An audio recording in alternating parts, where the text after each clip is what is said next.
ওইভাবে কি দেখছেন? কই কিছু না তো। কখন থেকে দেখছেন ধরবার করে তাকিয়ে আছেন? আমাকে খুব পছন্দ, বিয়ে করবেন? অসভ্য কথা কর। দেন টাকাটা দেন।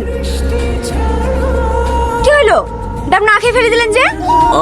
আপনি টাকা চাইলেন যে? টাকা চাইলে বলে ডাব না খেয়ে ফেলে দিতে হবে? দাঁড়ান, আরেকটা ডাব কেটে দিছি। এলেন ধরেন। 80 টাকা যে? দুটো ডাব নিলাম যে। দুটো ডাব খেয়েছেন নাকি? এলেন ধরেন। কিরে ইন্টারভিউ কেমন হলো? আর ইন্টারভিউ সবই টাকার খেলা। এ যুগে ঘুষ ছাড়া চাকরি পাওয়া আর সাইকেল চড়ে চাঁদে যাওয়া দুইটাই সমান। লেলার মন খারাপ করিসনি, আপনি চাকরি হবে। এদালে ধর। মোবাইল তুমি এত টাকা কোথায় পেলা? আমার কাছে কিছু টাকা গোছানি ছিল, আর বাকিটা কিস্তি করে লিয়েছি। ও তোকে চিন্তা করতে হবে না, আমি মাসে মাসে শোধ করে দেবো। আমার লক্ষ্মী বোন। কিরে কোথায় যাচ্ছে, খেয়ে যা।